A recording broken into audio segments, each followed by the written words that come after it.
Good day, Doc Abante. Good day, classmates. Today, I'm going to discuss Part 9, which is International HRM. And I'm J. Prely Precious O. Pagapong, your presenter. What are the contents of Part 9? Part 9 consists of 3 chapters. First is the International HRM Framework. Chapter 38, the Practice of International HRM. And Chapter 39, Managing Expatriates. First, we're going to discuss Chapter 37, which is the International HRM Framework. In this chapter, we will define International HRM, internationalization and globalization, contextual factors affecting international HRM, cultural differences, institutional differences, convergence and divergence, factors affecting convergence and divergence.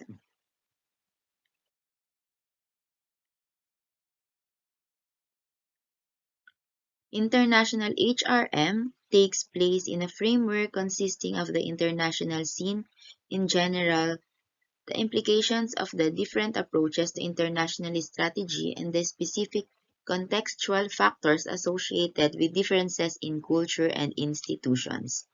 So international HRM is just like an ordinary HRM, but on an international level. Here in international HRM, we will discuss the approaches and in strategy on an international level. And of course, we're talking about international. It involves different countries. So we will encounter here different cultures and institutions. So what is international HRM? It is concerned with human resource management policies and practices in multinational enterprises. Its aim is to ensure that an international organization attracts, deploys, develops, and engages the quality of people it requires to achieve its strategic goals. So we can define international HRM as the human resource management concepts and techniques used by employers to manage the human resource aspect of their international operation. And this includes acquiring, pagkuha ng tao, training, appraising and compensating employees, and attending to their labor relations, health and safety and fairness concern. International, international human resource management also don't just stem from the distance, though it's important, as I've said a while ago, one of the contextual factors of international issues is the cultural differences. Another bigger issues dealing with international HRM are cultural, political, legal, and economic differences among countries and their people. Their result is that what works in one country might fail in another.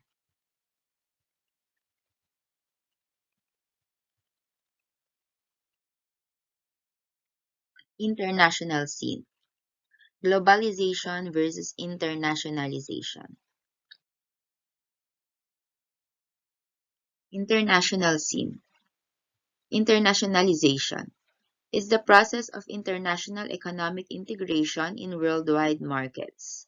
Its focus is the expansion of the client base of a local business in the global or international market. Results include increasing the influence of the enterprise of a local market and influencing globalization. While on the other hand, globalization is the development of single international markets for goods or services accompanied by an accelerated growth in world trade. Focus is the exchange of products and services from the interaction of local markets in one global market. Results include decrease of global market trade barriers, emergence of free and open markets, mobility of free trade capital, increase and uncontrollable migration, decline of local cultures and identities, and negative effect on the small local business. To put simply, globalization is a process used by a company to bring its business to new locals, whereas internationalization refers to the act of designing a product or services in a way that makes the expansion into international markets a simpler process.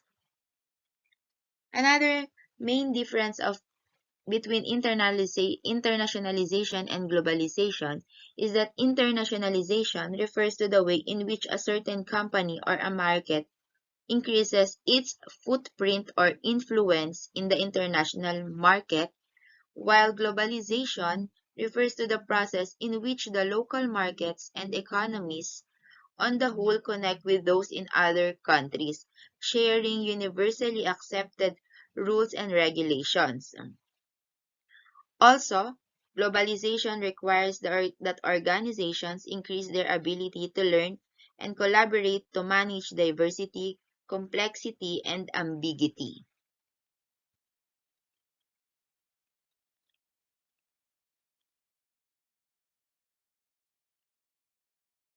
International HRM strategies. International HRM has to function strategically in order to support the achievement of international business strategy. As identified by Bartlett and Ghoshal, there are four different types of business strategies that multinational companies can adopt. First is multinational. As the name suggests, these companies have direct operations in more than a single country. However, it is usually not a very large number. However, multinational companies have a centralized structure with a head office in the home country calling all the shots. In this case, products are decided and developed by the head office, and subsidiary offices do have options to adapt to local markets if needed.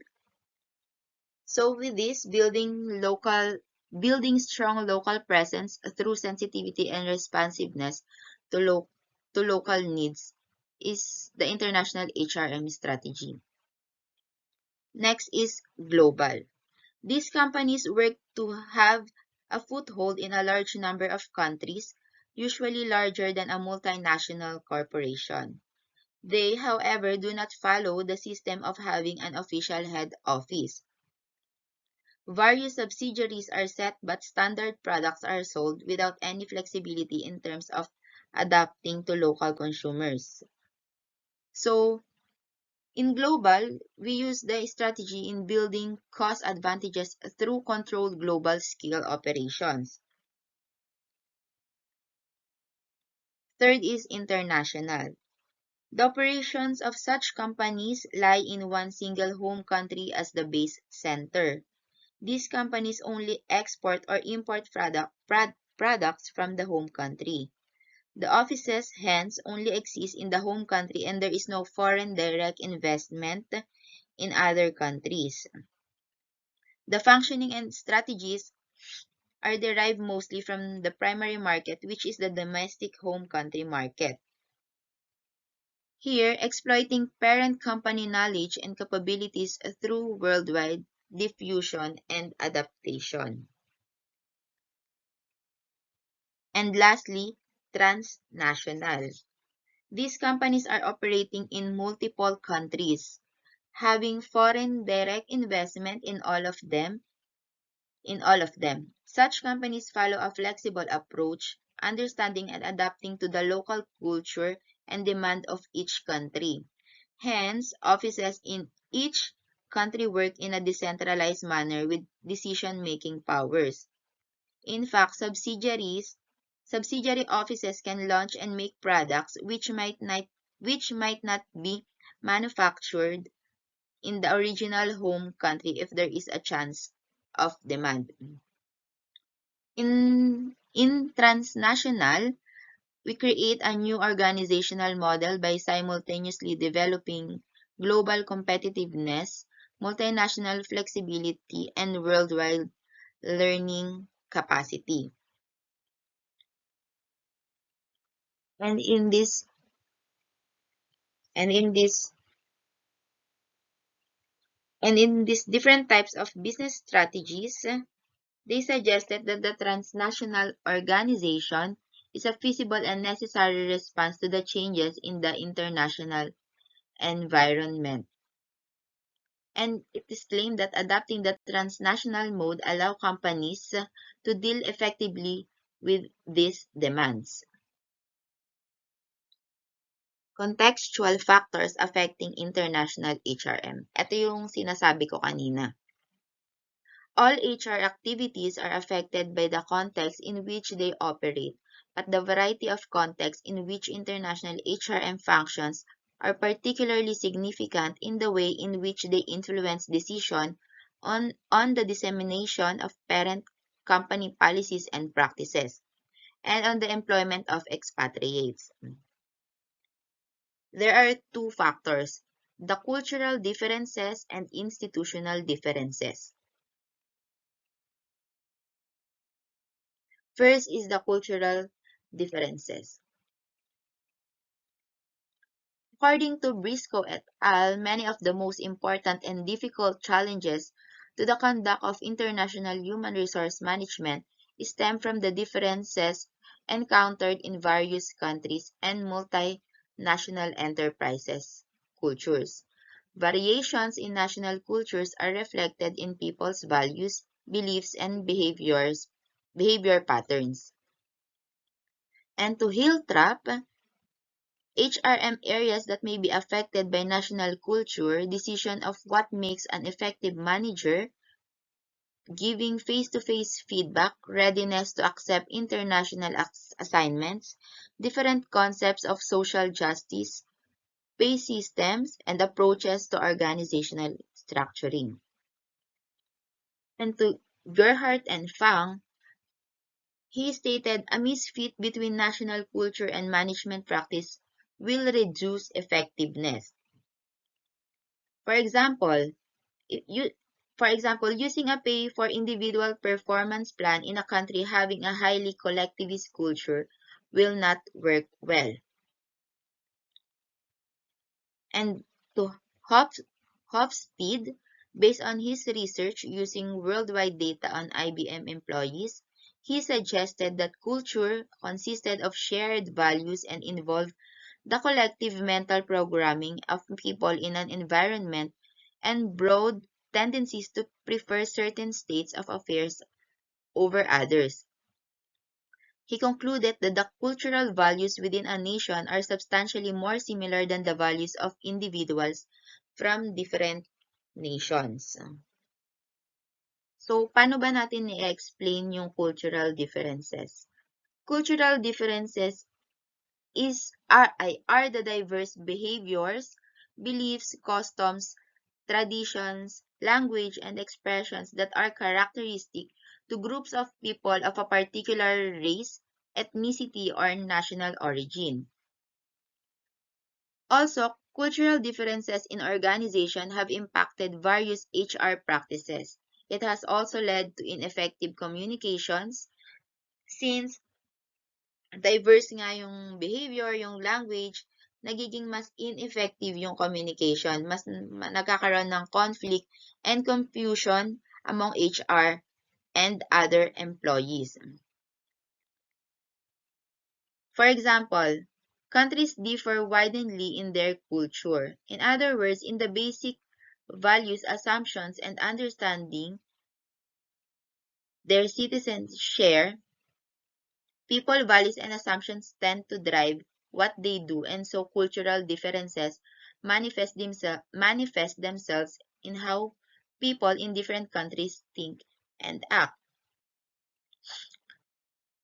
An example of this is one Michelin executive said that when he gives performance feedback in Europe, employees don't think it's necessary to mention what's right because they know what they've done right.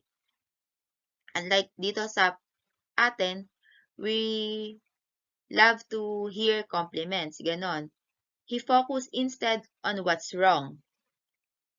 That approach would surprise most US employees, so there's a tendency for US managers to sugarcoat what's wrong.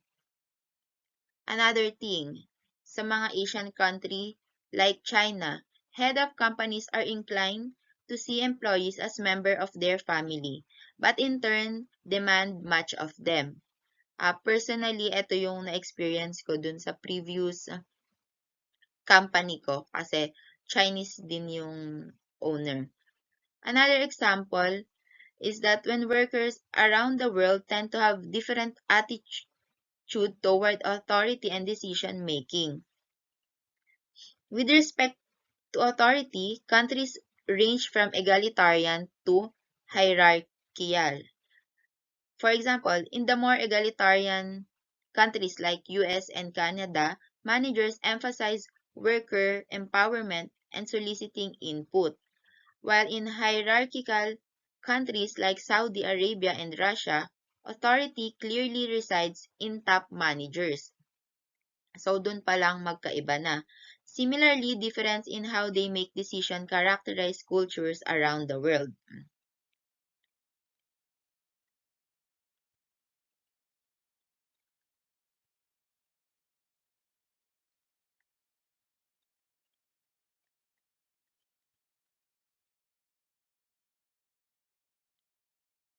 Next is institutional differences. These include the role of the state and financial sectors, employment law, national systems of education and training, and employment expectations. According to Gerhardt and Fang, other local factors in the environment include differences in the centrality of markets, institution regulation, collective bargaining, and labor force characteristics. Institutional differences arise out of economic, finance, political, administrative, cultural, and technological differences between the home and the host country of multinational enterprises. So, in summary, the difference between culture and institutions are conceptualized as the political mechanism through which social choices are delineated and implemented, while culture is defined as preference traits, norms, and attitude which affect individual incentives and policy outcomes.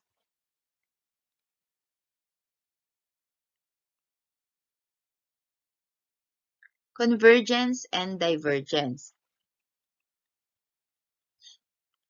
International HRM involves the need to judge the extent to which on the one hand an organization should implement similar policies and practices across the world, convergence, or on the other hand that it should allow overseas subsidiaries to adapt their own practices or at least modify the policies and practices of the parent company to suit local requirements, divergence.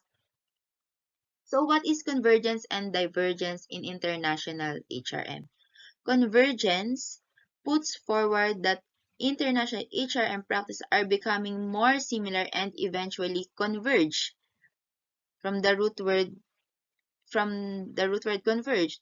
No, magtatagpo din siya so that the same best practices are employed globally. However, divergence opposes this, arguing that international human resource management practices will remain distinct from one another despite globalization. Divergence generally means two things are moving apart, while convergence implies that two forces are moving together.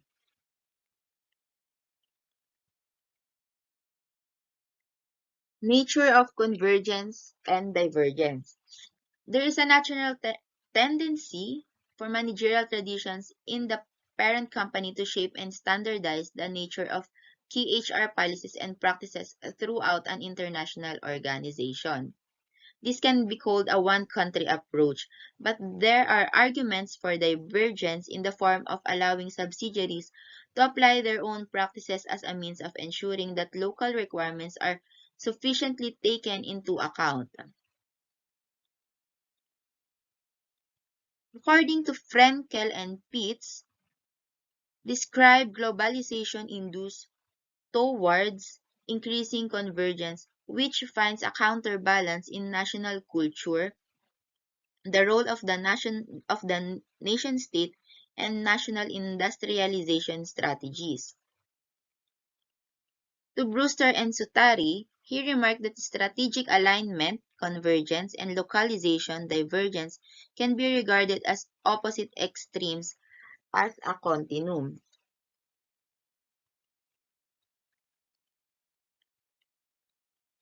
And to Brewster et al., wider convergence divergence debate also tends to assume that HRM system as a whole has to converge or remain divergent, rather than considering whether some parts of the overall HR system might be converging in some regions or geographies while other parts might be diverging. Moreover, even within a single HR function, there might be convergence at one level but divergence at another. The convergence and divergence of HRM policies are associated respectively with centralization and decentralization, but there are differences.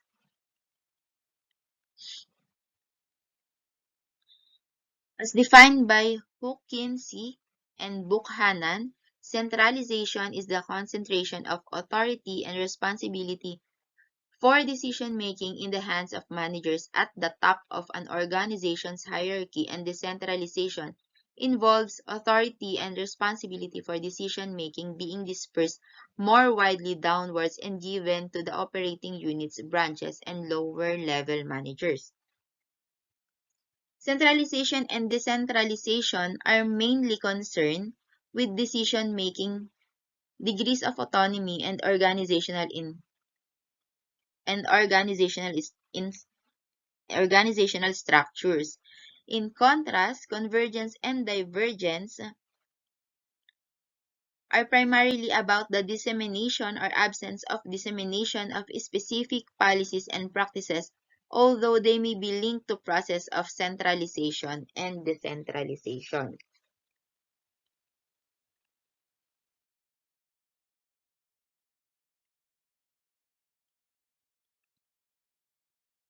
Factors affecting convergence and divergence.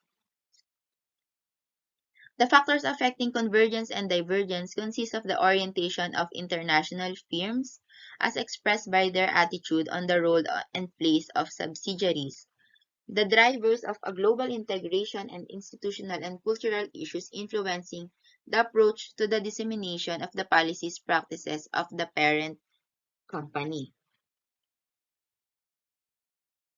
There are four factors affecting convergence. First is the orientation of international firms, drivers for convergence, dissemination of headquarters policies and practices, and choice of convergence. First is the orientation of international firms.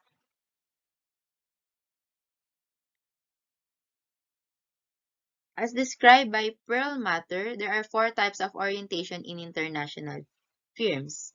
First is the ethnocentric orientation, in which fundamental decisions are made at headquarters and foreign subsidiaries possess little autonomy. A second is the polycentric orientation, which headquarters considers subsidiaries as independent entities and autonomy is granted to a great extent.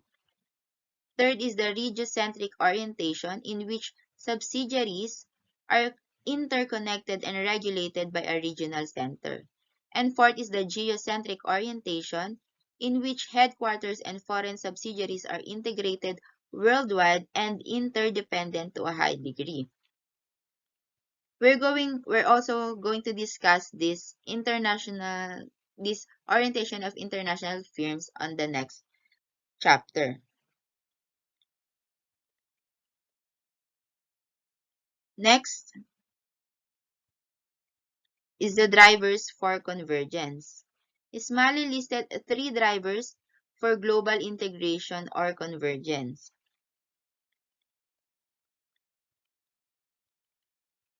Environmental drivers, which include the removal of trade and investment barriers, the deregulation of markets, the emergence of global customers, the spread of new web-based technologies, and the opening up of developing countries such as Brazil, China, and India. These drivers force companies to adopt a globally integrated approach to managing the business. Second is strategic drivers, which capture the business advantages that result from global integration such as global branding, worldwide standardization, the ability to respond quickly to competitive challenges by redeploying resources. And lastly, the structural drivers, in the form of global structures based on international product divisions that promote integrations. that promote integration.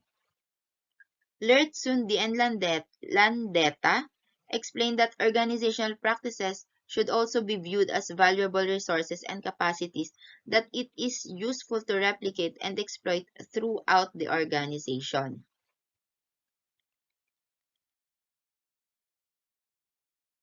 Next is the dissemination of headquarters policies and practices. Lertsundi and Landeta argued that transferability of best practices is conditional both on cultural, institutional factors as well as organizational ones. Institutional theory sees that institutions of a country as the determining agents in the dissemination. The cultural approach addresses the issue of dissemination from the point of view of differences in social values and customs. So, dito sa dissemination, nagdi-differ siya dun sa kanina sinabi natin yung contextual factors, which is the institutional and cultural. Sa institutional theories, agents, countries as institutions of a country is the determining agents of the dissemination. Ulit, the institutional theories is that institution of country is the determining agents of the dissemination, while cultural approach addresses the issue of dissemination from point of view in social values, mga panlipunang kahalagahan at yung mga kaugalian. So therefore, national management methods may be embedded in their institutional and cultural context, which limits the possibility of cross-national learning from so-called best practices. Choice of convergence. Harris and Brewster listed the following factors affecting the choice of convergence. First is the extent to which there are well-defined local norms.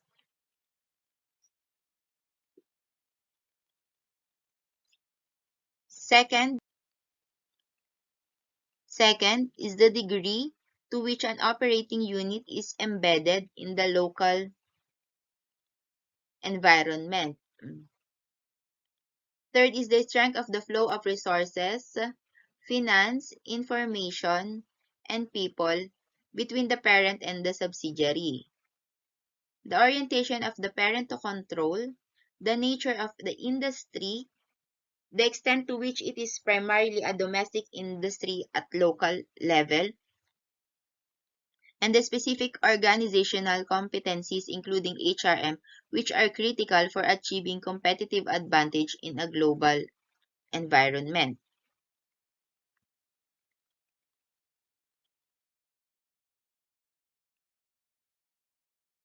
The pressure of convergence.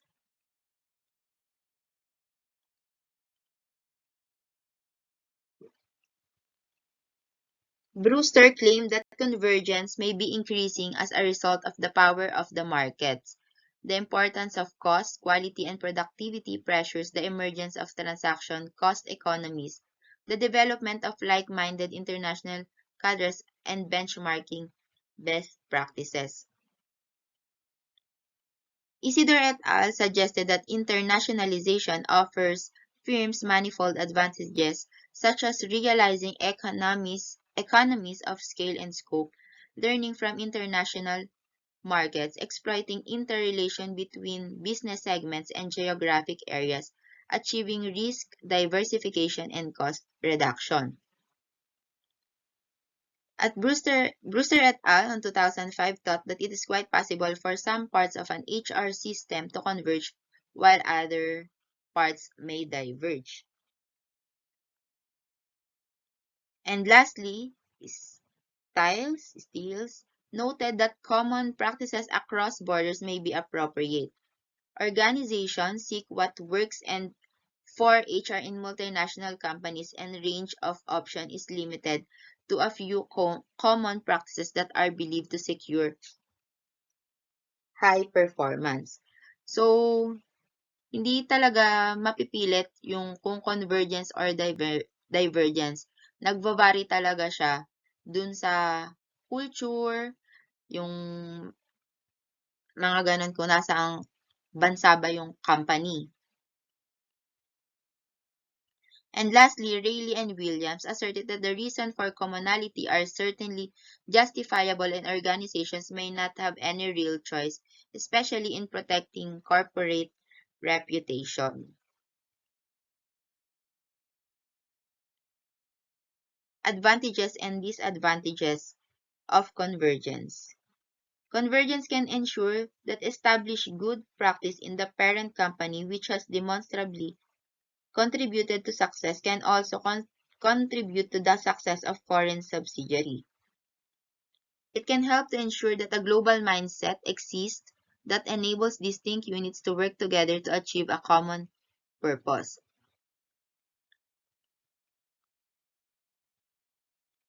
According to Rayleigh and Williams, he indicated the following upsides or advantages and downsides or disadvantages of what they called a one-country approach by human resource. And the advantages, it promotes common values since converge is to make similar nga.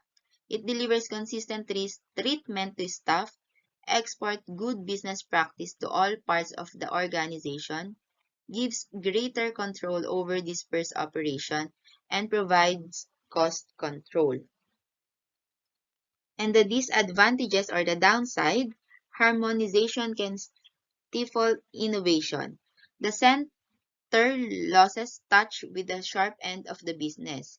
Ill-conceived policies may be subverted at local level. HR is a focus for frustration as agent of the corporate center.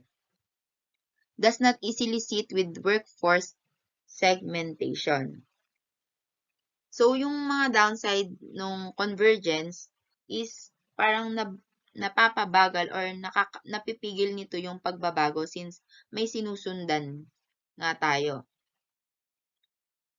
And also, napofocus din sa HR yung frustration since parang sila yung nagre-represent ng corporate center.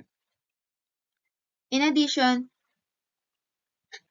misdirected or insensitive policy of convergence can also lead to the introduction of inappropriate practices that will result in failing to operate effectively, alienate local managers, and to inhibit their willingness and ability to think for themselves.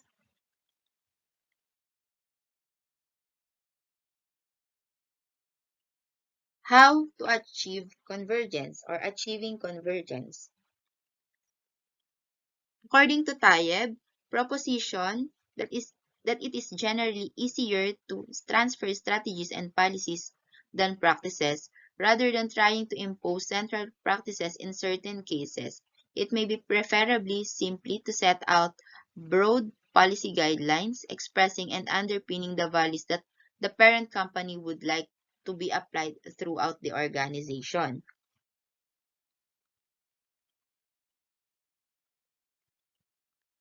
For example, for example of the TAIEB,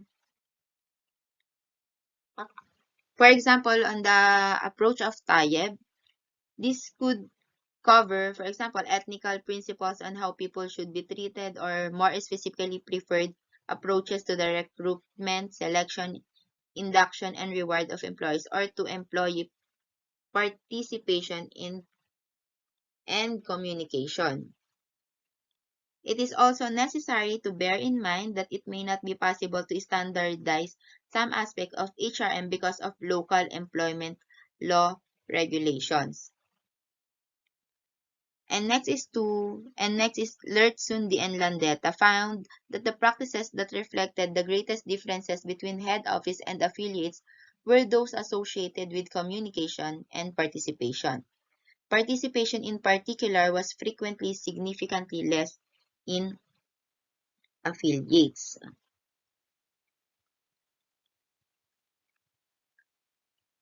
To Rayleigh and Williams, HR might need to do is more carefully decide what is common and global versus what is different and local, against some well thought through criteria.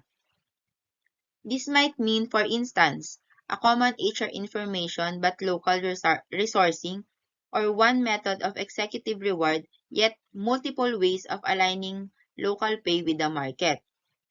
They concluded that it is the essential processes, population, and tools that are the ones to control from the center, not a crude imposition of one size fits all across the place.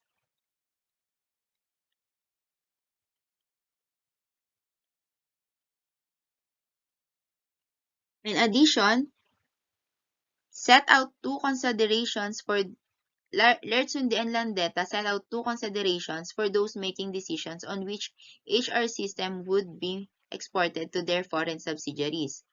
First, companies with effective HR systems should transfer them to subsidiary in the same way that they transfer other systems. Second is cultural differences between the parent company's country and the foreign subsidiary should not prevent the export of the general principle of its HR system, although account should be taken of at any differences when converting these HR principles into action. Therefore, convergence can be achieved by exercising centralized control, forcing subsidiaries to install the HR policies and practices of the parent company. But managers in subsidiary companies may seek to maintain as much independence as possible, and therefore block or at least dilute attempts made by her headquarters to enforce its policies. Thus, there are limits to how well compulsion will work. There are other ways of disseminating good practice from headquarters, such as information, communication, and learning. HR and expatriates, which will be discussed on Chapter 39, can play a major role in these activities.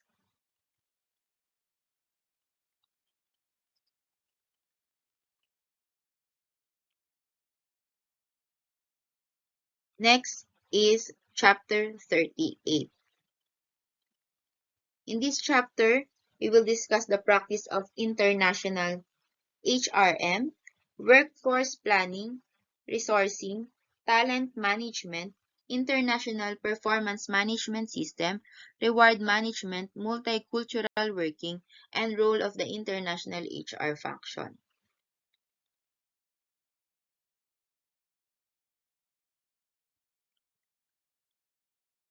Practice of international HRM. The practice of international HRM is concerned with the HR activities conducted by a multinational company in managing people throughout the organization. These include headquarters staff, home country nationals, third country nationals, and expatriate. So, dito sa chapter 38, ito na yung paggawa nung kung paano ginagawa, kung paano pinapractice yung international HRM. Kasama na dito yung headquarter staff, home country national, and third country national. And of course, yung pinaka mahalaga din is yung mga expatriates.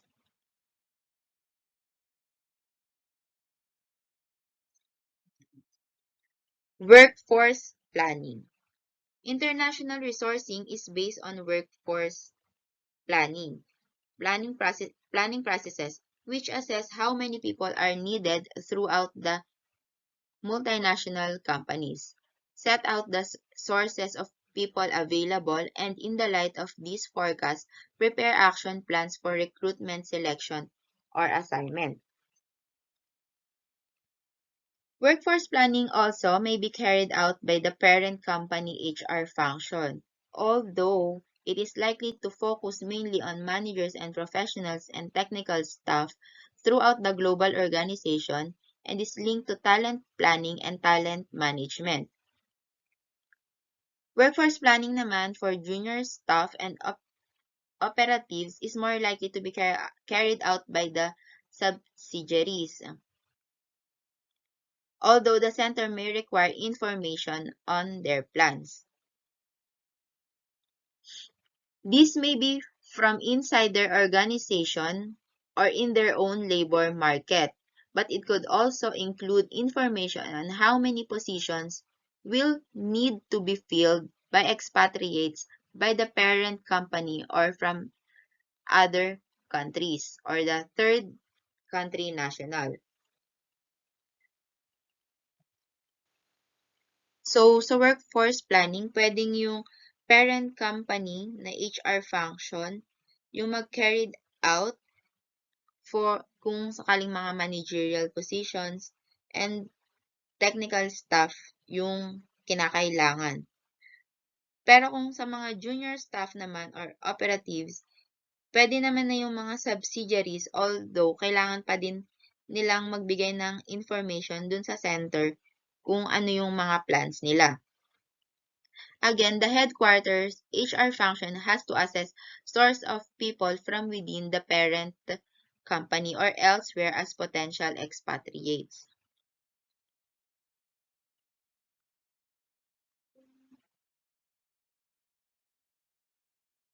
Resourcing. Resourcing in an international organization means making policy decisions on how the staffing requirements of headquarters and the foreign subsidiaries can be met, especially for managers, professionals, and technical staff. An important choice required in staffing subsidiaries in an international firm is between employing parent company or home company nationals or an appropriate combination of the two. Resourcing also involves the attraction and recruitment of individuals into the right role at the right time and cost. Yun. Right role, right time, at saka yung cost. It's about using relevant workforce planning data and knowing the right sourcing approaches and digital tools to tap into diverse candidate pools.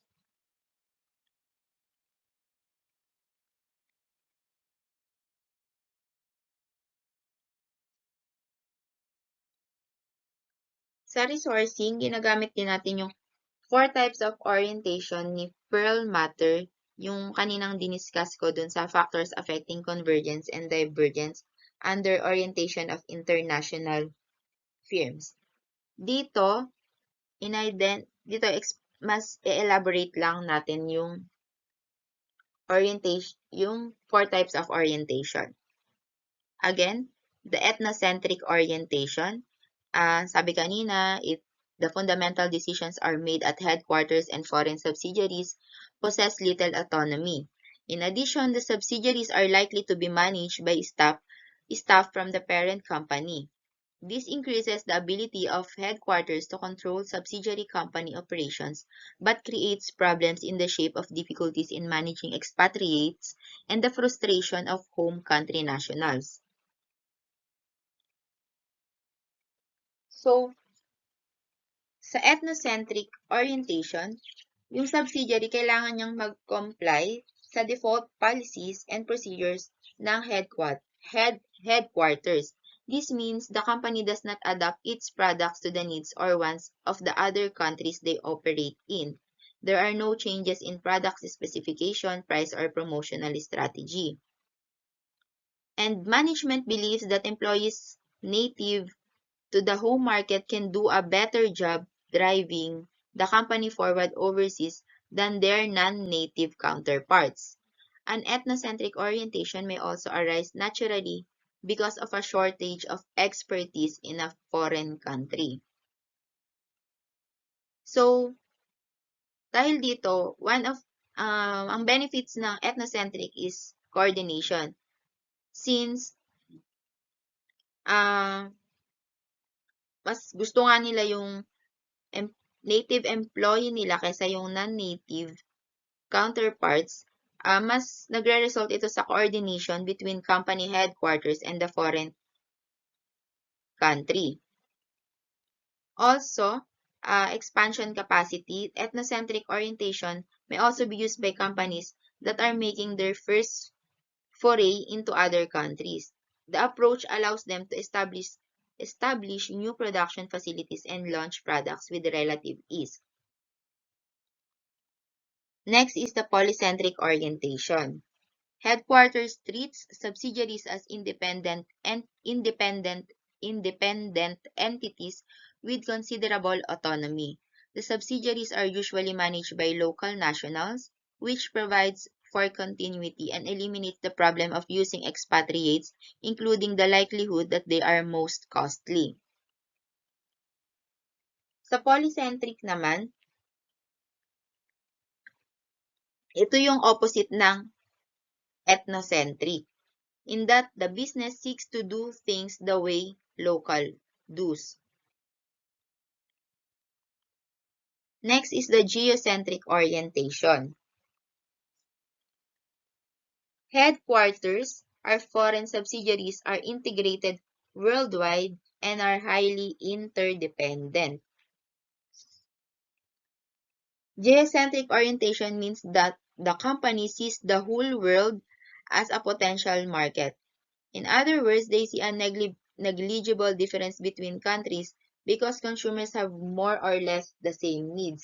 While differences do exist in reality, the geocentric approach assumes most differences will be forgotten or accepted by the target audiences. Given there are no explicit barriers between the headquarters and its subsidiaries, it can be expensive and challenging to overcome discrepancies in labor standards and customer preferences. However, with a unified strategy, this orientation rewards a significant investment by making the firm more agile and responsive to change. So, ang benefits ng geocentric orientation is global expertise. In this orientation, geocentric orientation tend to be large corporations with similarly large ambitions. To achieve their goals, these corporations can establish a pool of senior executives with industry experience and contacts around the world. Employees are hired based on their skills and abilities and not on their physical location. Agility with a core. Another benefit is agility. With a core, unified strategy and an assembled team of competent individuals, since nag-hire sila based on ability and skills, mas competent yung individuals nila sa geocentric orientation, and it enables companies to be more agile and mas responsive sa mga changes. Agility is also increased since there are rarely language or cultural barriers to overcome between different regions. Geocentric is also easier in execution. In general, the geocentric orientation is also the easier to execute since there is one strategy and not several more intricate strategies. Many companies will simply replicate their domestic strategies abroad with very little customization, While less sensitive to specific cultural needs, this approach is more cost-effective. And lastly is the regiocentric orientation. Subsidiaries are interconnected and regulated by a regional center. Regiocentric orientation is the belief that countries existing in the same geographic region have economic, social, cultural, or political similarities. As a result, strategies developed for one country are effective when deployed throughout. So, one of the benefits of regiocentric orientation is effectiveness. The regiocentric approach occupies a favorable middle ground between the more specific polycentric approach and the more general ethnocentric and geocentric approaches. Companies here tend to be more effective since they can cater to broader audience across multiple countries without the inherent inefficiencies of catering to smaller or more localized consumer group. And it is also cultural fit. Recruiting employees from specific regions can offer a better cultural fit than taking a more general approach to recruitment. For example, companies operating in North America and in the Middle East, they they could hire individuals with an Arab background who are more likely to share the same cultural values. Most Arabs are Muslim and speak some degrees of Classic Arabic. Cultural fit also has the flow-on effect on reducing the cost associated with employee onboarding. What's more, it reduces the likelihood that employee will experience cultural shock and leave their role within the company. Yun, yung mabab mababawasan yung culture shock at saka mas malilesen yung pag-alis ng tao at mas tumatagal yung tao. Advantages and disadvantages of using PCNs and HCNs. PCN stands for Parent Company National, and HCN stands for Home Country National. So, advantages of Parent Company National: facilitates control and coordination, provides managers with international experience, provides people with the best skills for the job, promotes the dissemination of the multinational company's policies and values. And of course, its disadvantages: it limits the promotional opportunities of home country national. Expatriates may find it hard to adapt to the characteristic of the host country culture and institution. Expatriates may impose an inappropriate management style based on that of their parent company. The remuneration of PCNs and HCNs may differ. Ito yung mga benefits, yung mga pays nila. Pwedeng magkaiba. Lack of continuity, and the host country may resent and even limit the deployment of foreigners. While home country nationals, its advantages is familiar with local culture, institutional, and legal requirements. So, walang culture shock. No language barrier, of course, provides continuity, unlike dun sa parent company national na lack of continuity. Moral improve as HCNC career potential, fits local government policies for employing nationals, and reduces employment costs. Mas hindi siya costly.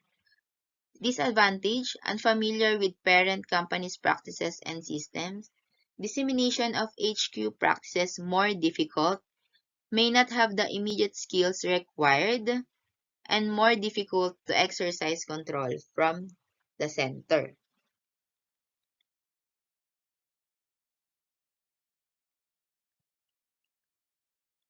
Types of international assignments by Dowling et al.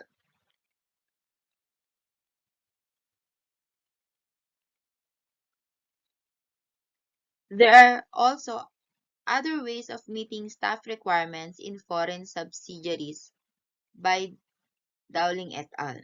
First is the short-term assignments, which may be for troubleshooting, project management, or a stopgap measure until a more permanent arrangement can be made. Usually, it lasts up to 3 months. Next is extended assignment. It may last up to 1 year and involve similar activities like troubleshooting, project management, or a short-term assignments. Commuter assignments, on the other hand, include special arrangement where the person commutes on a weekly or bi-weekly basis to the place of work in another country. Rotational assignments, in which employees commute from the home country for a short set period followed by a break in the home country. And lastly, virtual assignments, where the employee does not move to a host location but manages from home some aspects of the operations in the foreign subsidiary. Use is made, yung medium dito is video conferencing, although the home-based employee may have to visit the host country also frequently. So aside from video conferencing, communication technology, dito sa virtual assignment, kailangan din na i-visit yung host country. These alternatives are becoming increasingly popular, especially in companies that are finding it difficult to obtain satisfactory expatriates for more conventional assignments.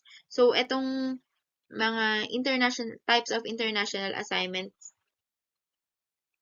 na to ay ginagamit din pagka kunyari parang mahirap makahanap ng satisfactory expatriates, yung talagang nararapat since expatriates may come and go. But they can be difficult to manage and stressful for those involved. So parang yung iba dito is mas magastos since kagaya ng short-term assignments, hindi siya permanent doon sa sa pupuntahan niyang bansa.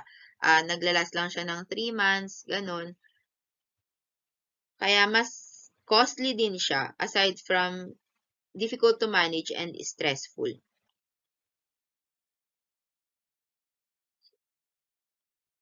International talent management.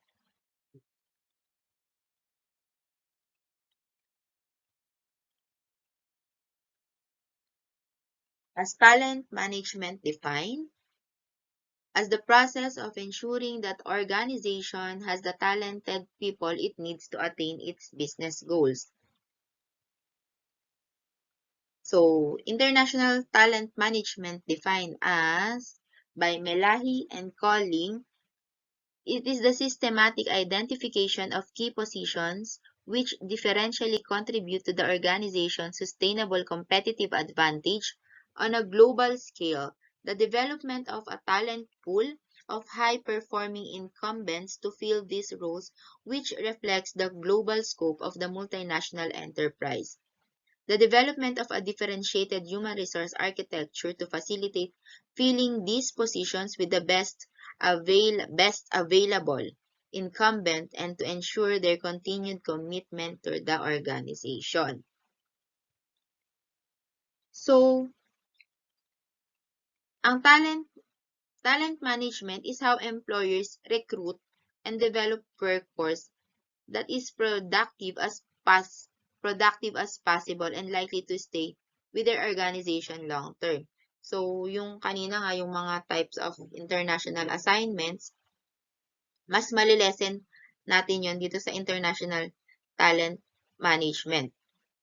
When implemented strategically, this process can help improve the overall performance of the business and ensure that it remains competitive. Also, talent management is important because businesses that take the time to develop their employees and keep them engaged tend to be innovative and profitable. Conversely, those that are unable to source or retain talent generally have poor customer satisfaction and limited growth potential.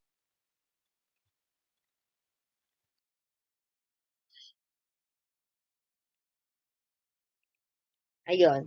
So, ito nga yung significance of international talent management. According to Cheese et al., talent has become a precious resource fought over by competitors in a global war. The success of global business depends on recruiting the quality of management in the multinational companies. And again, from Milay and Collins, enabling high-performing HCNs to become senior managers improve the performance of an international business by being better able to respond effectively to the demands of local stakeholders, legitimizing the firm in the host country, providing incentives for retaining and motivating talent. Yun talaga yung parang pinaka main significant, yung ma-retain at ma-motivate yung mga talent ng mga expatriates. So, yung international management kasi, di ba, sila yung nagkakandak nung talent management process. Like, if we're going to fill a managerial position, syempre, kailangan natin dun ng highly skilled, highly flexible, and who can deliver required result in different circumstances. Syempre, dito papasok yung international talent management. Mas nakakakuha tayo ng mga satisfactory tao, yung mas competitive, yung suitable dun sa position.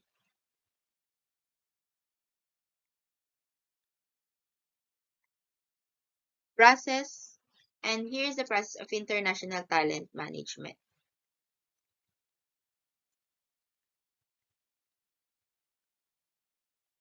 And also, in addition pala, dun sa significance, dun din nakasalalay yung success ng global business.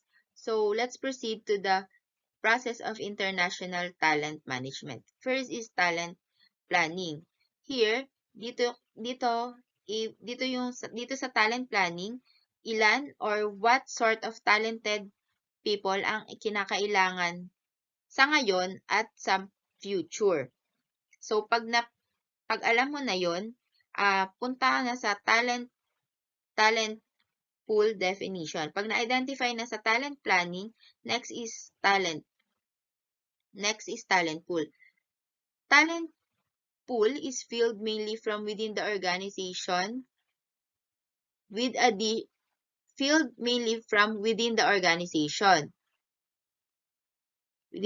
addition from outside as required. So, within the organization lang tayo titingin ng talent pool. Pero, pwede din tayong kumuha from outside kung kinakailangan. The pool is not managed rigidly. It can be expanded or contracted as demands for talent change. New members can be included and existing members removed if they are no longer eligible. So, ayun. Next is identifying talent internally. By reference to the definition of talent pool, using assessment, dito na yung ina-assess na yung talent internally, kung sino yung qualified at sino yung makakasama sa talent pool. Next is recruiting talent. So, pagka na-qualify na, pag naisama mo na kung sino yung pasok dun sa talent pool, eto na yung next step, which is yung recruiting na. Bringing in talented people from outside the company to supplemental internal talent and become additional members of the talent pool. Next is yung performance management. Of course, hindi naman pwede na kung ano lang yung ipinakita mo na una, parang magstay na lang siya doon. Of course, kailangan din mag-develop, mag-escalate, ganun, para malaman kung effective pa ba. At kung hindi, pwedeng makapagbigay ng development or new learnings para dun sa talent pool. Next is management development and career planning. Ito na nga yung sa performance management, dito yung nire-review yung talent regularly. So here naman sa management development and career planning, ito na yung continuous program of developing the abilities of members of the talent pool and so far as this is possible, planning their careers. So, syempre, pag nag-undergo ka na ng management development and career planning, here goes the assignment or promotion. Talent pool members are assigned to positions in headquarters or as expatriates in foreign subsidiaries. Alternatively, they may be promoted within headquarters of or subsidiary. Although in a fully formed talent management system, the talent pool is considered to be the major source for senior assignment and for promotions. People not actually in the pool may still be eligible. Kung walang suitable dun sa mga available pool, pwedeng mag-recruit externally.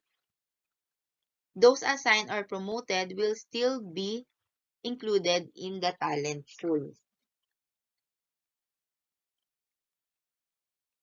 And sinabi din ni Sparrow et al., coordination of international talent management strategy in highly decentralized multinational corporation is more problematic due to greater tensions between the short-term needs of the operating companies and long-term strategic needs of the business.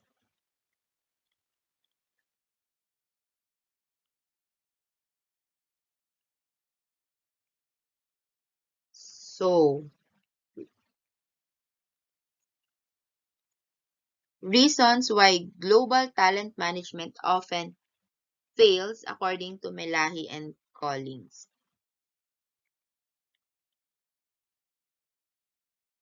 Subsidiary managers may believe that it is in their interest to keep their own best talent rather than bring them to the attention of headquarters or other subsidiaries. Next, decision makers at the center do not always have access to accurate information about the availability of talent elsewhere in the organization. And lastly, even when information is available, the sheer volume, diversity, and positively unreliability of data hinders the center's ability effectively to manage talent in subsidiaries. So, ayun nga, yung sinabi ko kanina, according to Sparrow et al., yung coordination ng international talent management sa highly decentralized multinational corporation ay is more problematic dahil mas greater yung tension between dun sa short-term needs ng operating companies kaysa dun sa long-term strategic needs ng business.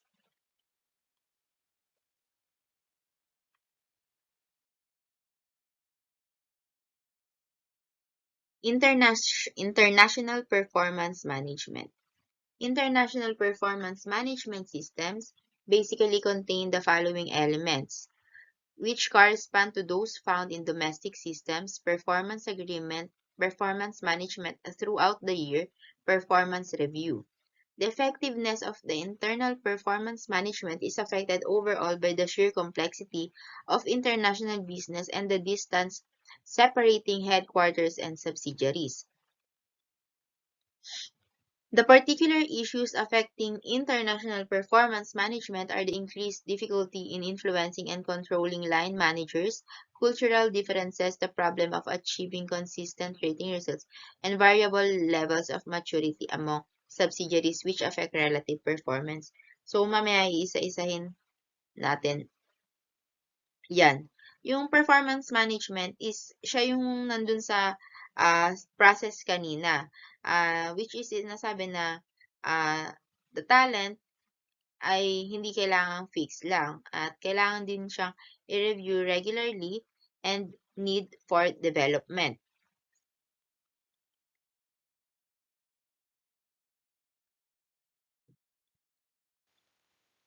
Approaches to international performance management. While the arguments in favor of standardization are powerful and a convergent approach is often adopted. The degree of convergence or divergence in international performance management systems can vary in a number of ways. So, idagdag ko lang, sa international performance management, dito this is the evaluation of an individual who works in a foreign subsidiary on a temporary basis to transfer knowledge or develop global leadership skills. At its best, international performance management should feed into the global goals of the business. So, what are the approaches to international performance? There are four approaches to international performance management. First is the total convergence or the standardization. It is the using the parent company's scheme throughout the international organization.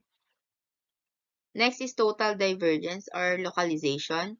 Foreign subsidiaries use their own systems. Partial convergence. Foreign subsidiaries use a version of the parent company's system modified to take account of local factors such as culture and work system. Alternatively, they ensure that their own system conform to policy guidelines issued by headquarters passively, including certain requirements such as design of the forms or methods or rating. Dito sa partial convergence, parang binabagay yung factors such as culture, pero ina-align pa din dun sa policy and guidelines na ini-issue nung headquarters. And lastly is the dual system, using the headquarters scheme for expatriates and local possibly partly converged schemes for home country and third country nationals. The trend towards convergence was confirmed by the Global HR Research Alliance as reported by Steels, which concluded that in performance management, we found little or no difference across the world. We witnessed a concerted effort on the part of group of HR department to maintain global standards supported by global competencies, common evaluation processes, and common approaches to rewards. It was difficult, therefore, to find many distinctive local practices.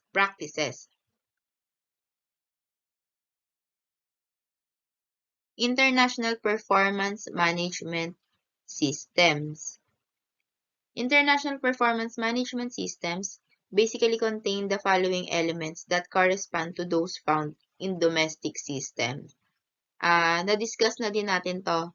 Ito na yung diniscuss din, dinescribe din dun sa chapter 25. Performance agreement. The manager and the individual jointly decide on the goals that the latter is expected to achieve. This may be hard goals or soft goals. Yung mga hard goals, it is defined as the results expected as far as possible expressed in quantitative terms, while soft goals are qualitative and refer to behaviors or traits such as upholding corporate values, leadership, interpersonal relationship, and customer relations. Performance management throughout the year. This involves regular dialogues between the manager and the individual about the latter's performance, coaching, and taking action to improve performance.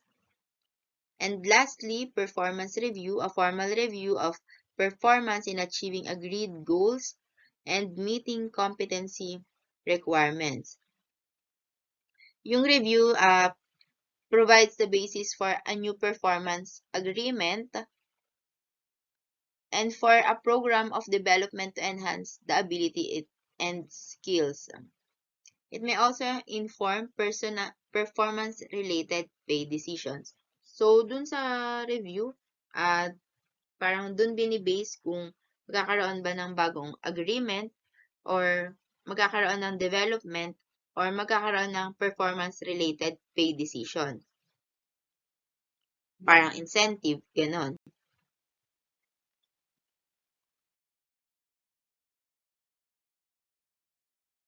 International performance management issues. Briscoe and Claus noted that a challenge is provided by the major differences that arise between host national perception and those of the home of office regarding what was being accomplished and the circumstances under which it was being achieved.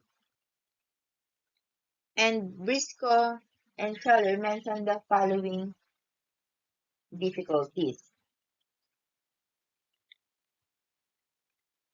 Problems with the choice of evaluator. Example, in the local or parent company and that person's amount of contact with the rate. The host country's perception of performance, which may differ from those in the parent company. So, magkaiba yung perception ng parent company dun sa host country. And of course, problems with long-distance communication. Inadequate contact between parent company rater and subsidiary company rater. Yun nga, parang different in perception. So, inadequate contact, parang hindi magkaparehas, kulang. Unclear or contradictory performance objectives for foreign operations. Lack of understanding by the parent company of the foreign environment and culture. And indifference to the foreign experience of the expatriate.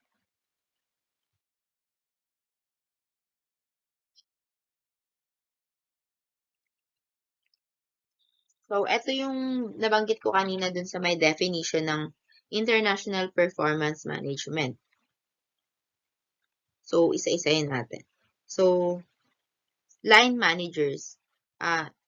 Even in a one country domestic setting, performance management can easily fail because the line managers on whom the system depends lack the skill or the inclination to do it properly. Cultural differences.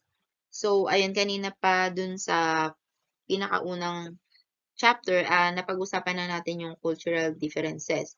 So, cultural difference may also affect the ability of a multinational corporation to implement a standardized international system. For example, in some Asian countries like China and Japan, feedback is not normally given in order to save face, and group meetings are often held in performance management process to achieve group harmony. This aspect of Asian culture is very different from Western culture where individualism is emphasized. So, magkakaiba talaga ng cultural difference. So, malaking factor talaga yung cultural differences dito sa international HRM. Rating problems, ayun nga yung kanina, yung sinabi na inadequate contact between parent rater and the subsidiary rater, different perceptions of performance ng parent company at saka ng host company. The achievement of reliable and consistent appraisal ratings in a domestic setting is difficult. In an international operation, it is virtually impossible. Care should therefore be taken in designing and interpreting rating system. It may be best to leave them to the local subsidiary and not to introduce a suspect universal system. Lastly is variable levels of maturity. The maturity of subsidiaries in terms of their productivity, ability to penetrate markets, availability of skilled employees, and work practice will vary, and it may be more difficult for some subsidiaries to meet the standards of performance expected by the parent company. Environmental differences such as levels of political stability and standards of living will also affect the results achieved by subsidiaries. Account should also be taken of these differences, but it is too easy for a remote headquarters to be unaware of how local factors affect performance level.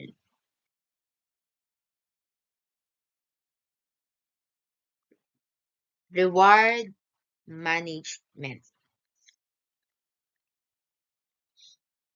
International reward management involves the management of all aspects of rewards in organizations operating worldwide. or at least in a number of countries. Traditionally, discussions of international reward strategies and practices have tended to focus on an elite expatriate workers sourced from headquarter locations and rewarded in isolation from local country staff. So, reward management. So, para saan ba yung reward management? So, since people are working in and out of the country, yung reward management yung makakapagbigay at makakatulong sa decision making ng isang empleyado kung first, kung i-accept nila yung offer na magtrabaho, at kung wala silang choice is kung tatagal ba sila doon. Reward management is concerned with the formulation and implementation of strategies and policies that aim to reward people fairly, equitably, and consistently. Of course, consistent dapat in accordance with their value to the organization. Reward management consists of analyzing and controlling employee remuneration, compensation, and all of other benefits for the employees. So, yung reward it can be financial or non-financial, or monetary, non-monetary assistance, or recognition. Dito sa reward management, nade-develop yung performance culture, mas namomotivate yung tao na mas maging committed at mas engaged dun sa trabaho. Of course, na-attract sila na mag-retain or tumagal dun sa organization. And nakaka-develop ng positive employment relationship and psychological contract. Sa ngayon kasi, yung mga tao hindi masyadong nagtatagal sa mga trabaho nila. So, each time a new employee is hired, the company spends on hiring and training. So, yung mga bago sila magpadala ng mga tao, syempre nagkakandak sila ng mga training para well-equipped yung tao. So, if ever na hindi magtagal yung tao, parang waste of money lang yun. Tapos, same process ulit, kailangan na naman nilang mag-hire and mag-train para sa ibang tao. So, kung magkakaroon ng magandang reward system, mas natutulungan yung employee na mas maging loyal to company, mas maging loyal sa company, at mas maging eager na magstay at hindi lang magstay at mas mag-level up pa sa trabaho. Rewards like public recognition, additional pay, motivate employees to work harder.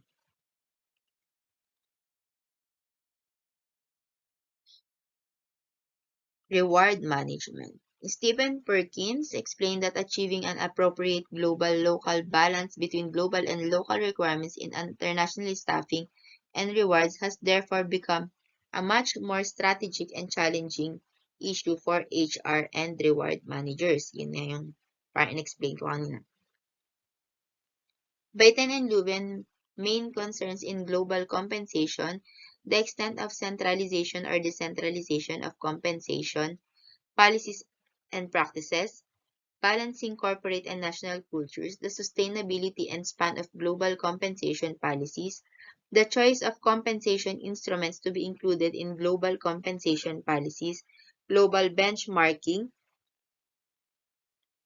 and measuring the efficiency of a global compensation approach.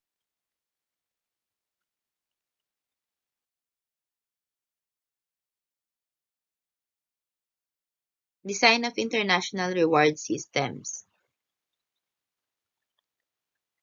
According to Bradley et al., the corporate culture of the multinational enterprise, expatriate and local labor markets, local cultural sensitives, and legal and institutional factors. They refer to the choice that has to be made between, on the one hand, seeking internal consistency by developing common reward policies in order to facilitate the movement of employees across borders and preserve internal equity. But they point out that studies of cultural differences suggest that reward system design and management needs to be tailored to local values to enhance the performance of overseas operations. And to Sparrow, ayun nga, same differences in international reward are not just a consequence of cultural differences, but also of differences in international influences,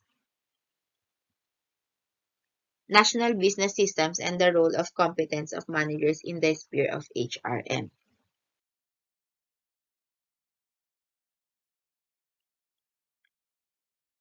International reward management objectives. International reward strategy is concerned with the development of an integrated approach to building reward policies and practices across international boundaries.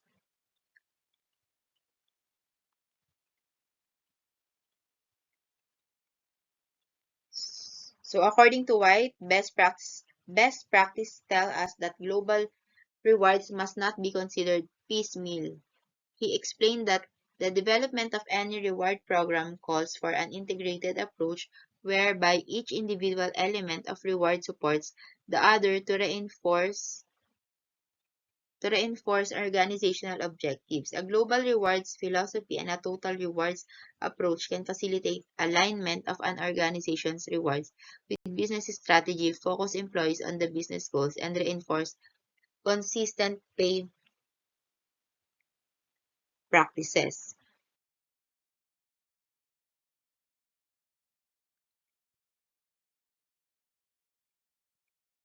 International reward management objectives.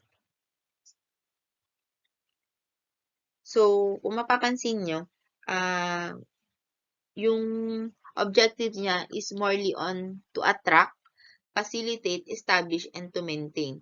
So, attraction and retention of the best qualified talent to staff the multinational corporation in all its location. Yun nga, attract and retain. Again, of employees who are qualified for international assignments.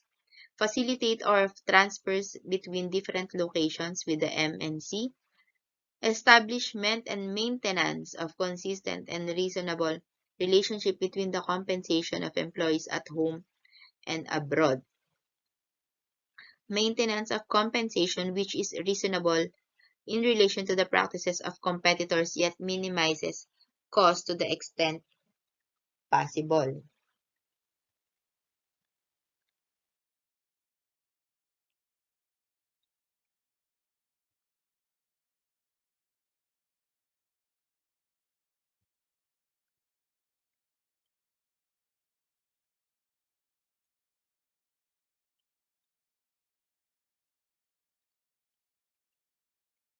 Levels of convergence in reward management policy and practice. So, sa total convergence, yung central reward policies and practices have to be followed by each operating unit in accordance with a set of guiding principles. Ayun nga, isa lang yung sinusunod. So, sa partial convergence, central reward policies are applied in some but not all aspects. Ito yung parang may konting customization. Centralization may be limited to senior management or international staff. Reward policies and practices for local nationals are decentralized. Partial divergence, corporate job evaluation schemes and grade structures are recommended but modification is permitted to fit local conditions. Yun, yung medyo na medyo nagkakaroon ng kakaiba dahil nga sa mga local conditions. However, all locations are expected to comply with the international guiding principles for reward. There may still be centralized policies for senior managers, expatriates, and third country nationals, and some benefits may be standardized. But pay levels and pay progression and incentive arrangements are determined locally. And last is total divergence. Local companies have complete freedom. Hiwalay talaga sila dun sa policy and practices nung kanilang headquarters, although they may be made aware of the international guiding principle.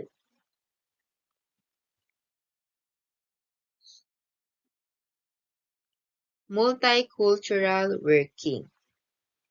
It is a fundamental feature of international operation is that multinational and therefore multicultural teams have to work together in foreign subsidiaries.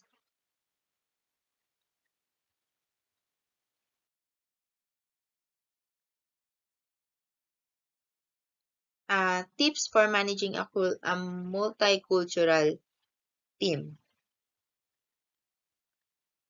Adopt a cultural lens.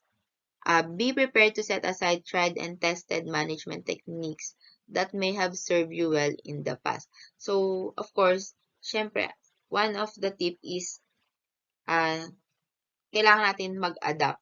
Parang hindi yung mga techniques mo before, though maganda siya, dapat mag-try pa din, mag-try at sumubok pa din ng bago. Parang willing ka i-set aside yung mga nakasanayan mo ng technique. Invest in managing new starters' expectations. Allow more time for team formation, induction, and establishing goals. Build relationships across cultures. Find time for face-to-face meetings and social activities. 4. Communicate across cultures. Keep in contact and always check that communications are understood in the way that was intended. Encourage participation in cross-cultural teams. Vary communication styles and method using visuals can help overcome language barriers. So, since multicultural, so lamang talaga dito yung language barrier. So, using visuals can help overcome language barriers. 6. Motivate cross-cultural teams to focus both on team and individual goals. Remember that rewards and incentives can be seen very differently. 7. Manage performance across cultures. Take extra care introducing performance management system as one size does not fit all. So, since multicultural team, hindi porket okay sa isa, magiging okay na din sa iba. Raise cultural awareness and understanding. Bring people from different cultures together for specific projects and assignments to promote greater understanding. Of course, cultural awareness is malaking tulong para maintindihan natin yung different cultures ng mga tao. Pwede natin silang i-assign sa mga projects and sa different projects or assignment at magsama-sama.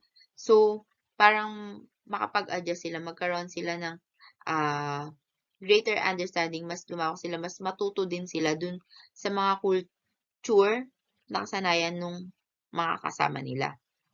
Manage cross-cultural conflict.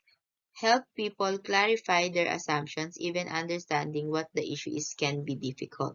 And lastly, encourage ethical standards in cross-cultural teams. Ways of conducting business can vary across geographies, so provide clear company guidelines and be ready to deal with any ethical issues in a timely manner. So since we're dealing with multicultural team, syempre, meron naman na tayong mga guidelines, but pag naka-encounter pa din tayo ng mga different people with different cultures, parang meron pa din silang mga kina-clarify doon na pwedeng masangga yung cultural beliefs nila or yung mga norms nila.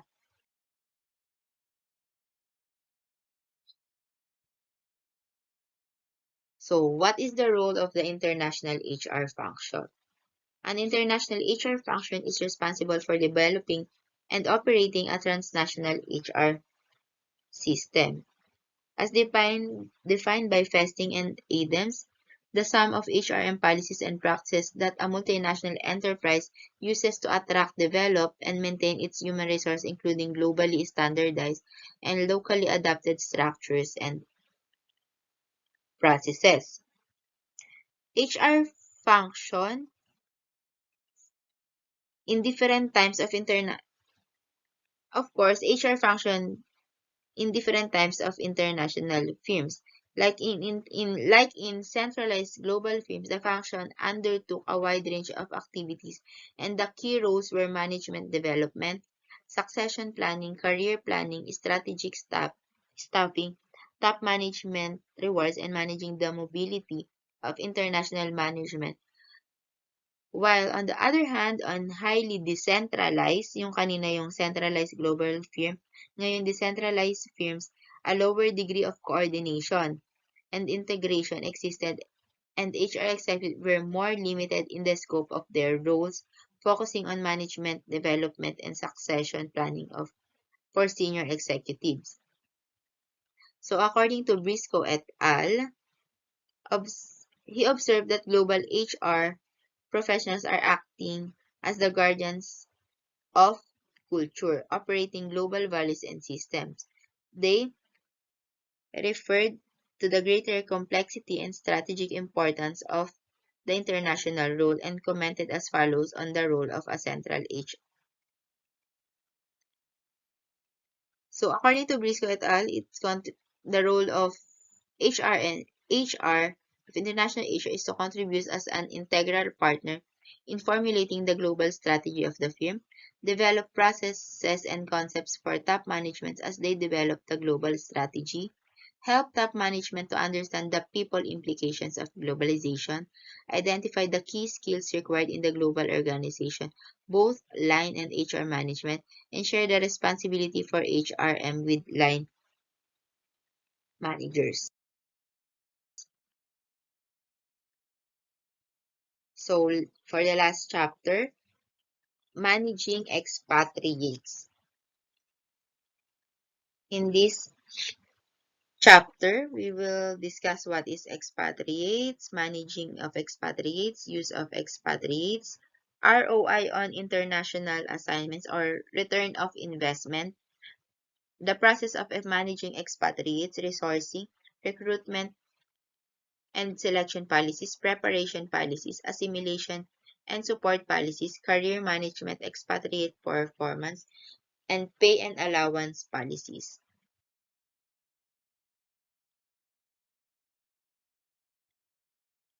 Expatriates. Expatriate originates from the Latin words ex, which means outside of, and patria, one's country. An expatriate was defined by Lee and Donohue as an individual who relocates from his or her home base to an international relocation for business or work purposes and sets up temporary residence in the host country. So, expatriates, siya yung ginagamit ng human resource professional to describe employees who are temporarily assigned to work in a foreign country. These workers may be sent by their company to work in a new office, pwedeng may bago silang opisina, or may kailangan lang isupport na project sa foreign country.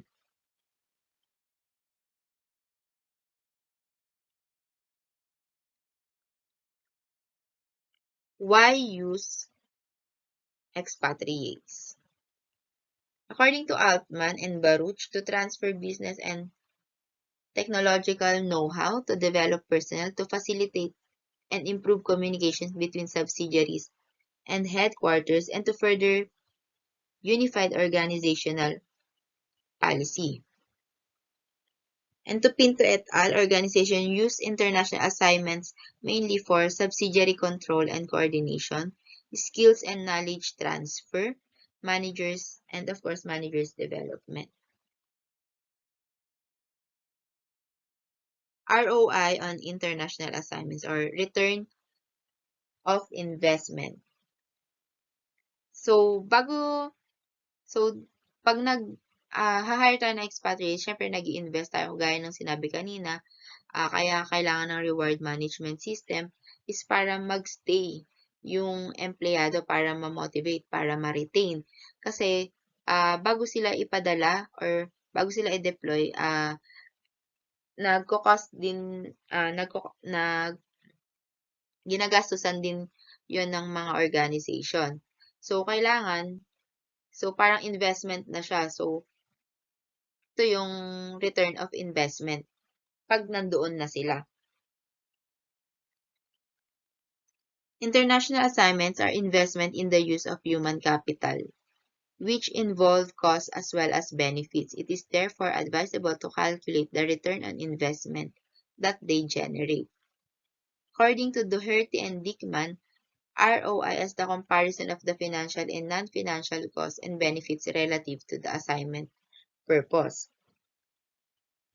Collins and Scaglion outcomes can be measured on 4 criteria: assignment cost, earlier termination, expatriate performance, and repatriate turnover. The calculation of return on investment on the employment of expatriates should be seen as an essential part of the process of managing them.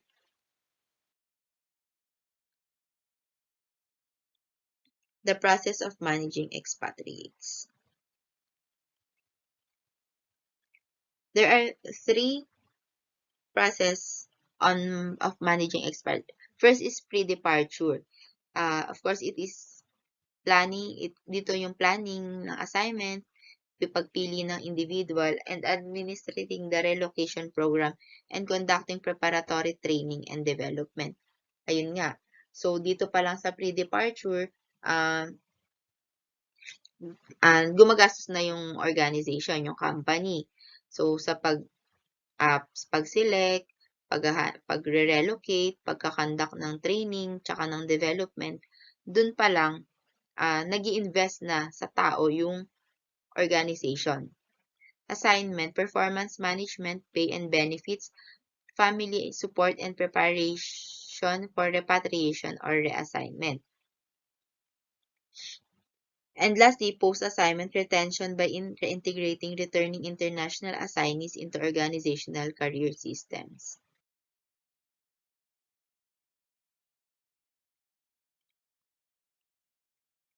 Resourcing policies.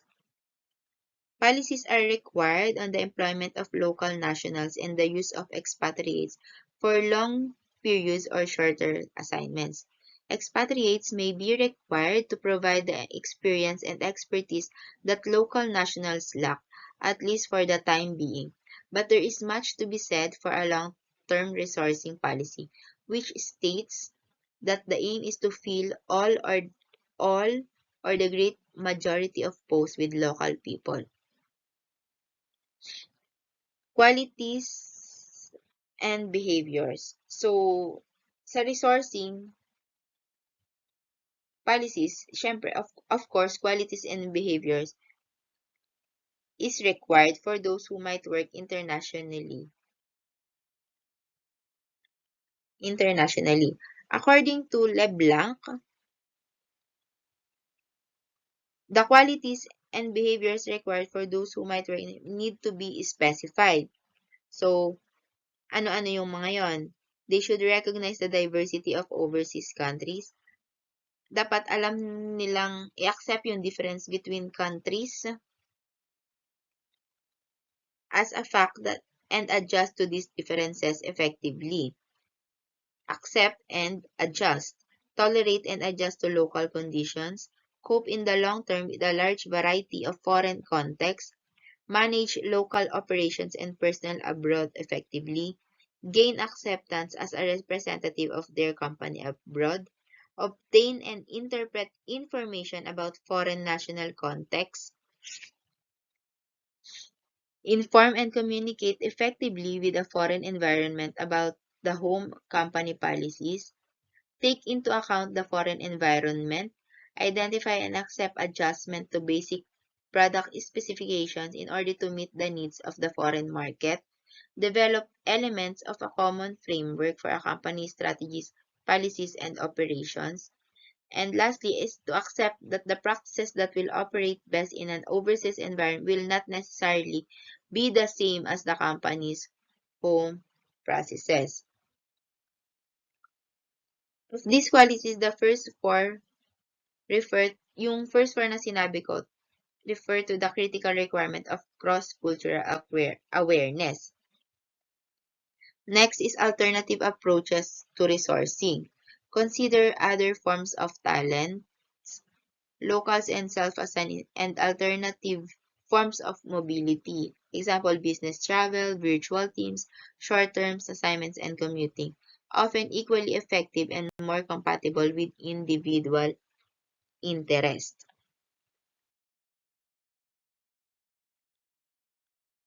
Recruitment and selection policies.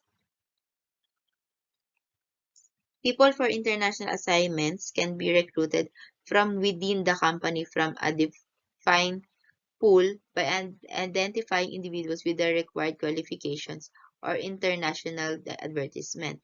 It may be necessary to seek recruits outside the firm. Ito yung kanina, yung kagaya dun sa uh, process, yung talent planning, talent pool, yun. Doon sa talent pool, parang sinabi na within the organization. Pero, ayun nga, it may be necessary to seek recruits outside the firm. Pwede din naman. Other sources of people, locals and self-assigned individuals, and alternative forms of mobility. Ayun yung kanina din. The critical requirement that expatriates should meet is cross-cultural awareness, the ability to understand the work within different national culture. It is important to clear about what sort of people are required by reference to the role specifications that spell out of the special qualities required for working abroad. So sa role specification, selection should be based on role specification, which might contain some or all of the points included in the list of qualities and behaviors set out above. It is useful to build a competency framework as a basis for recruitment and later for management development. The following list of competencies required by global executives was produced by Briscoe. At eto nga yung mga pangunahing roles na yun. Open-minded and flexible in thought and tactics, cultural interest and sensitivity, able to deal with complexity, resilient, resourceful, optimistic and energetic, honesty and integrity, stable personal life, and value-added technical or business skills. It is also advisable to select people who believe that an overseas assignment will be beneficial to them. Of course, dapat may desire to work abroad. Siyempre, importante na gusto nila dahil pag napipilitan lang sila, mas mas hindi sila nagtatagal. To reduce the assimilation problems that can be faced by expatriates when working in a foreign location, realistic previews of the conditions they will meet are necessary.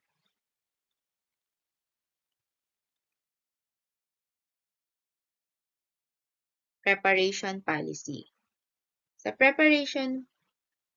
policy, the preparation policy for overseas assignment should include the provision of cultural familiarization of the country in which the expatriate will work. A pre-assignment training program should be provided that, as proposed by Tariq and Caligari, could be designed by taking the following steps. And etong 5 yung following steps. Identify the type of global assignment. Conduct a cross-cultural training needs analysis covering organizational analysis and requirements. Establish training goals and measures. Develop and deliver the program. The content should cover both general and specific cultural orientation. And lastly, evaluate training given. Assimilation and support policies. When we say assimilation, Ito yung on paano sila mag-fit in. Assimilation and support policies provide for the adaptation of expatriates to overseas posts and their progress in them to be monitored and reviewed. Progress may be monitored by conventional performance management process, but traditional information may be provided on potential and the ability of individuals to cope with overseas conditions. Mentors may be appointed to look after the interests of expatriates. So, ayun nga.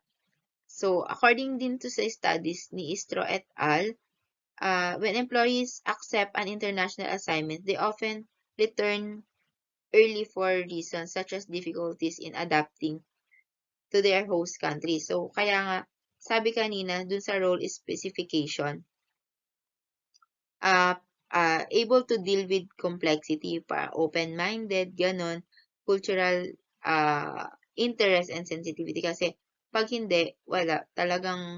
Uh, talagang they often return early. Parang yun nga, parang homesick. Assimilation and support policies.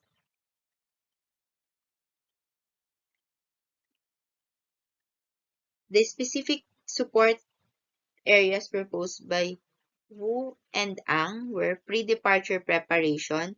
Parang dun pa lang sa pre-departure dapat pre-prepare na sila. Should cover cross-cultural training, adequate preparation time, and orientation visit to ease the transition process. So, sa pre-departure parang hindi binibigla. Parang nagkakaroon muna ng visit para hindi mahirap yung transition, hindi biglaan. Companies need to provide appropriate financial assistance to compensate for any hardship involved in expatriation. And lastly, companies need to reassure expatriates that a posting will help their career prospects.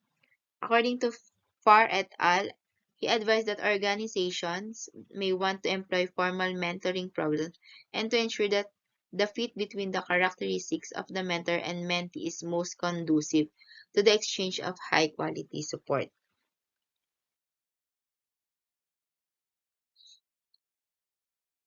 Next is career management. Special attention has to be paid to managing the careers of expatriates, either as part of their experience overseas or when they return permanently or for a period to their home country. According to Briscoe et al., career management process need to begin prior to an international assignment and be updated regularly. The assignment should be part of a larger plan for the firm so that repatriates return to positions that use their international learning and experiences. Career management practice international may be based on the methods also described dun sa ginagamit nating reference. Sa chapter 20 ng ginagamit nating reference, which is yung kay Armstrong. This includes the definition of common career paths, career counseling, and individual career plans based on the outcome of performance management reviews. The responsibility of ensuring that these activities take place systematically for expatriates can be given to whoever is in charge of talent management or management development at headquarters. Mentors based at head office can be involved by keeping in touch with expatriates before they turn to the parent company. Performance management. Assessing performance. Kramer and Wayne produce the following list of expatriate success contracts: performing well on the job, remaining in the assignment until the end of term, adjusting to living conditions. And to Lee and Donu, who developed and tested an expatriate performance scale consisting of 6 factors: task performance, management and administration, teamwork and leadership, demonstrating effort, communication, performance, and maintaining self-discipline. And what are the factors affecting expatriate performance? Issues such as culture shock and cultural adjustment may adversely impact on the performance of expatriates. Social-cultural adjustment and psychological well-being of expatriates and their families are preconditions for their success. Solomon indicated that expatriate failure is largely due to firms' overemphasis on selection based on technical expertise rather than cross-cultural competence. So Dickman provided evidence that organizations seem to overestimate the financial and family motives and undervalue career and work-life balance consideration favored by expatriates. Ayun. And Kim and Frowis, the individual's reluctance to accept the assignment might have influenced their efforts to adjust, their satisfaction with the assignment, and ultimately their withdrawal intention. Reentry policies. Reentry policies should be designed to minimize the problems that can arise when expatriates return to their parent company after a foreign posting.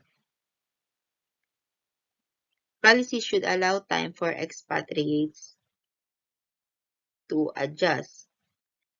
According to Doherty and Dickman, they found through their research that turnover rates in the first period of expatriates return to their parent company average 15% compared with the normal rate of 7% for employees permanently working at headquarters. So turnover rates were due to repatriates having more marketable skills, lack of recognition by the employer of the skills acquired on assignment, or reduced responsibility or status on return. To Sparrow, emphasizing the problems of managing repatriations are more complex in highly decentralized multinational corporations than in the more centralized global companies. Pay and allowance policies. The policy of most organizations is to ensure that expatriates are no worse off because they have been posted abroad. In practice, various additional allowances or payments such as hardship allowances mean that they are usually better off financially than if they had stayed at home. The basic choice for expatriate pay is whether to adopt a home-based or host-based policy. Pay and allowance policies. Home-based pay. The home-based pay approach aims to ensure that the value of the remuneration of expatriates is the same as in their home country. The home-based salary may be a notional one for long-term assignments. For shorter term assignments, it may be the actual salary of the individual. Host-based pay naman, host-based pay approach provides expatriates with salaries and benefits such as company cars and holidays that are in line with those given to nationals of the host country in similar jobs. This method ensures equity between expatriates and host country nationals. The host-based method is certainly equitable from the viewpoint of local nationals, and it can be less expensive than home-based pay. Home-based approach have been traditionally yung home-based siya yung uh, most commonly used or traditionally used to compensate international assignees.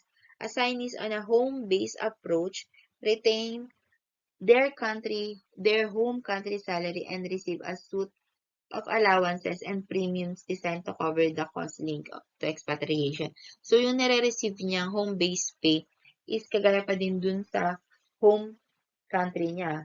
Pero may additional siyang allowances to cover yung pagpunta niya nga dun. On the other hand, yung host-based naman approach use the market rate of the host country, yung pinuntahan, to determine the salary on offer. This could be the salary which local employees receive or particularly in countries with large expatriate populations. It could be based on the salary received by other expatriates in that country.